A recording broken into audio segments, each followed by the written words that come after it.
Okay, Genesis 31. I hope you're enjoying these videos going through the Old Testament as we continue to understand these stories better. That's our goal, really, is we want to make sure that you can understand these stories, maybe not get into as much all the different doctrines and teachings and stuff, but just really understand the stories and what we can learn from these stories to help us understand the Old Testament. If you can go away from all these videos understanding the Old Testament, understanding those stories, that'll help you the next time you read it to continue to get deeper and deeper into the meanings of these stories and what we can learn. So that's our goal. Please share the videos. If you have other friends and family and other people, would love to have them out there. Like and comment on the videos as well, what you think about these videos. And that helps us, of course, to get in front of more people, because that's our goal is to help more people understand the scriptures better, so we can improve our lives and come closer to God. So right in chapter 31, we have the Lord commands Jacob to return to Canaan. Jacob departs secretly. Laban pursues him. They resolve their differences and make a covenant of peace. Laban blesses his descendants, and he and Jacob part company. So this is still Jacob and Laban.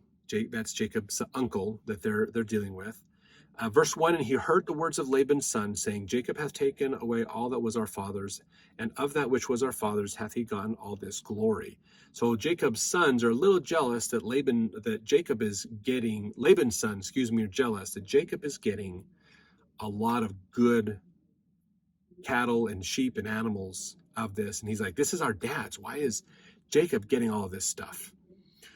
Verse 2, and Jacob beheld the countenance of Laban, and behold, it was not toward him as before. So maybe they've been talking to their dad, Laban, and realizing this, that, maybe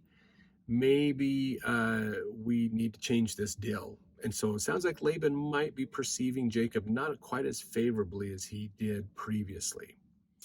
So verse 3, and the Lord said unto Jacob, return unto the land of thy fathers and to thy kindred, and I will be with thee. So now he's getting a command from God. You need to go back, and I will help you on that journey to make sure everything's taken care of. Verse 4, and Jacob sent and called Rachel and Leah to the field unto his flock, and said unto them, I see your father's countenance, that it is not toward me as before, but the God of my father hath been with me. And ye know that with all my power I have served your father. And your father hath deceived me and changed my wages 10 times, but God suffered him not to hurt me. Suffered is actually, that's another word in the Bible dictionary. So he's saying basically, look, your dad has not treated me well. I have served him. I have given him my best years. I've done well. And he rips me off. He keeps stealing, he keeps kind of changing the deal to enrich himself at my expense. So verse 8, and if he said thus, the speckled shall be thy wages, then all the cattle bear speckled. And if he said thus, the ringstraight shall be thy hire, then bear all the cattle ringstraight. Thus God hath taken away the cattle of your father and given them to me. So basically, the ones that come out that aren't the best, they're coming to me. These speckled and ring-straight ones, odd ones, we're going to take them. And now everybody's going, actually, that's kind of a majority of Laban's flocks now. So you're taking a lot of his wealth away from him. But that was the deal. This was how the agreement worked out, basically. And now Laban's not happy that he's losing so much. Verse 10, and it came to pass at the time that the cattle conceived, that I lifted up mine eyes, and I saw in a dream. And behold, the rams which leaped upon the cattle were ring-straight, speckled, and grizzled. And the angel of God spake unto me in a dream, saying, Jacob, and I said, Here am I. So this is a dream that Jacob had. We're not hearing about this in the moment he had it. This was a dream that happened a while ago while they were getting all the cattle taken care of. And the angel of God spake unto me in the dream, saying, Jacob, and I said, Here am I. And he said, Lift up now thine eyes and see. All the rams which leap upon the cattle are ring-straight, speckled, and grizzled, for I have seen all that Laban doeth unto thee. I am the God of Bethel. Remember, that's where he met the other vision. Jacob has had the other vision of God telling him who he is. Okay, so he's saying, I'm that same God still. Where thou anointest the pillar, and where thou vowedest a vow unto me. Now arise, get thee out from this land, and return unto the land of thy kindred. So he's saying, look, you pick the speckled animals. You go this direction. So he told him, so this dream may have happened before Laban and Jacob had that discussion, and Jacob's like, well, give me the speckled animals and we'll go with them, and I'll tend those ones, and their kid, the babies that they have, will be mine. Jacob thought, Laban probably thought, I'm getting rid of the lesser valued cattle, but now he ends up with a ton of speckled, so his flock is becoming larger and larger in the speckled, which means now they're going with Jacob. So remember, that's why Laban's mad, because he's losing, percentage-wise, his wealth was growing, and now he's losing a lot of it to Jacob. He's not very happy about that. So that's what happened, basically. And so verse 14, and Rachel and Leah answered, said unto him, is there yet any portion of or inheritance for us in our father's house? Verse 15, and are we not counted of him strangers? For he hath sold us, and hath quite devoured also our money.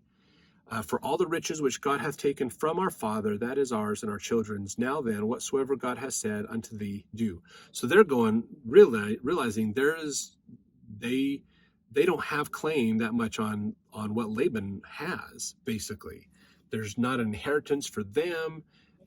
They're not going to get much out of this. And so they realize that a lot of Laban's wealth, because of those agreements he made with Jacob, are now owned by Jacob, which means it's now theirs. So that's going to continue with them. So they're going, yes, let's do what the angel said, basically. So then this is verse 17. Then Jacob rose up and set his sons and his wives upon camels, and he carried away all his cattle and all his goods which he had gotten, the cattle of his getting which he had gotten in Paddan Aram, which is the area that Laban was in, for to go to Isaac his father in the land of Canaan. So he's gathering up his flocks, all this stuff that he owns, and they're getting ready to move out. Verse 19, and Laban went to shear his sheep, and Rachel had stolen the images that were her father's. So this is getting into the actual reference topical guide, of idolatry. So Rachel stole the God images, the idols that Laban used, basically. Verse 20, and Jacob stole away unawares to Laban, the Syrian or Armenian, in that he told him not that he fled. So Jacob left and didn't tell Laban he's leaving. Basically, they're probably like, it's just best for us to leave and not get into an issue with Laban. So we're just going to get our stuff and we're going to go. But then Laban finds out that his idols are gone. And then Jacob and everybody else is gone. What the heck? Verse 21, so he fled with all that he had, and he rose up and passed over the river and set his face toward the Mount Gilead. So that's Jacob saying they're leaving. They're not looking back. They're heading away. Verse 22, and it was told Laban on the third day that Jacob was fled. So it had been a while before Laban realized this. Verse 23, and he took his brethren with him and pursued after him 7 days' journey, and they overtook him in the Mount Gilead. So now they're in Gilead, and Laban finally caught up to him. So Jacob had a 3-day head start, but Laban's probably not moving all of his animals. He's probably going out with a group, like a posse, to go after Jacob. So he probably moved a lot faster than Jacob could with all the animals. Verse 24, and God came to Laban, the Syrian or Armenian, in a dream by night, and said unto him, take heed that thou speak not to Jacob, neither good or bad. So he is getting a warning from God about dealing with Jacob. That's got to be pretty intimidating. Verse 25, then Laban overtook Jacob. So that's probably the next day. Now Jacob had pitched his tent in the mount, and Laban with his brethren pitched in the mount of Gilead. And Laban said to Jacob, what hast thou done that thou hast stolen away unawares to me, and carried away my daughters as captives taken with the sword? Wherefore didst thou flee away secretly and steal away from me, and didst not tell me that I might have sent thee away with mirth and with songs and tabret and with harp? Tabret is in the Bible dictionary, by the way, under music. You can look that up. So he's like, what are you doing? Why are you leaving? We could have thrown a party for you. We could have had dancing and a fun celebration. You took my daughters without me saying goodbye. In fact, verse 28, and thou hast not suffered me to kiss my sons and my daughters. Thou hast now done foolishly in so doing. Is basically what he says. Now, verse 29, it is in the power of my hand to do you hurt. But the God of your father spake unto me yesternight, saying, take thou heed that thou speak not to Jacob either good or bad. So he's going, look, according to the tradition, he says, you left me, you didn't say goodbye, you've hurt me, you've wronged me, I can punish you by law if you wanted. But your God came to me in a dream and said, if I did, I'm going to be in trouble. So we're not going to punish you, basically. So verse 30, and now though thou wouldest needs be gone, because thou sore longedest after thy father's house, yet wherefore hast thou stolen my gods? You can look up teraphim in the Bible dictionary to go along with this as well. So he's going, wait a minute. It's one thing, I understand you want to go back to where your father's house is and take your stuff with you, but why did you take my gods? And so verse 31, and Jacob answers back and said to Laban, because I was afraid, for I said, peradventure thou wouldest take by force thy daughters from me. So he was worried that Laban was going to double cross him again if he went to Laban and said, hey, we're going to leave, and Laban would be like, no, let's throw a party, and then we'll basically steal his daughters back and say, you can't leave, ha ha ha. Which, unfortunately, Laban doesn't have a good track record of dealing honestly on these kinds of things. So Jacob probably thought it'd be best to leave and get out of there. So verse 32, and whomsoever thou findest thy gods, let him not live. So Jacob doesn't know who stole them. He's like, whoever stole them, punish them. Before our brethren, discern thou what is thine with me, and take it to thee. For Jacob knew not that Rachel had stolen them. So Jacob's basically going, look, I don't know who stole your idols, but whoever did, let them be punished. You go look through all the stuff. Anything that is yours among all my stuff, you can have back. And we'll punish the person who took them. We'll get that taken care of. Not realizing it was his wife that took them. So this is verse 33. And Laban went into Jacob's tent, and into Leah's tent, and into the two maidservants' tents, but he found them not. Then he went out of Leah's tent and entered into Rachel's tent. Now Rachel had taken the images and put them in the camel's furniture and sat upon them. And Laban searched all the tent, but found them not. So she put them in the camel's furniture. Most likely what that is those are the satchels, the bags that the camels are carrying. She set them up and is using it as a chair or like a couch or something to sit on. And so she's literally sitting on the idols as her father is searching the tent, basically. And then she said to her father, let it not displease my lord that I cannot rise up before thee, for the custom of women is upon me. And he searched but found not the images. So she told her dad, the custom of women is upon me, most likely meaning I am on my period. And so I can't get up. There was a lot of different rules when women were in that situation. And so she didn't get up, and he's like, okay, I understand. Cool. You're fine. And searched them and never found the idols. Wow. She is really pulling one over on her dad. Why she took them, I'm not 100% sure yet. Hopefully that comes clear here in a little bit as we go along. I don't want to spoil anything here, but it would be an interesting, find an answer to that question. So verse 36, and Jacob was wroth and chode with Laban. And Jacob answered, said unto Laban, what is my trespass? What is my sin that thou hast so hotly pursued after me? Whereas thou hast searched all my stuff, and what hast thou found of all thy household stuff? Set it here before my brethren and thy brethren, that they may judge betwixt us both. So Jacob is saying, look, you accused me of stealing your stuff, but where is it? Show it. Put it out here for us all to see, so that everybody knows here's the stuff that is yours that apparently some of my people took, so that we can get this reconciled and taken care of. Because he knows they haven't found anything yet. So verse 38, so he brings up the past. Jacob's bringing up the past here. This 20 years have I been with thee. So remember, he worked 7 to marry. Then he finally got to marry Leah and Rachel, and he had to work 7 more years. That's 14 years. But we hear here that he went 6 years beyond that to 20 total years that Jacob was with Laban. So it did take longer, basically. So if you think about it, if you take off those 7 years, he spent 13 years there having kids, which is basically a kid a year, and growing his children and doing this. So there's a good chance that Reuben is probably a teenager at this point, probably close to 13 years. And he says, this 20 years have I been with thee, thy ewes and thy she-goats have not cast their young, and the rams of thy flock have I not eaten. That which was torn of beasts I brought not unto thee. I bear the loss of it. Of my hand didst thou require it, whether stolen by day or stolen by night. Thus I was. In the day the drought consumed me, and the frost by night, and my sleep departed from mine eyes. Thus I have been 20 years in thine house.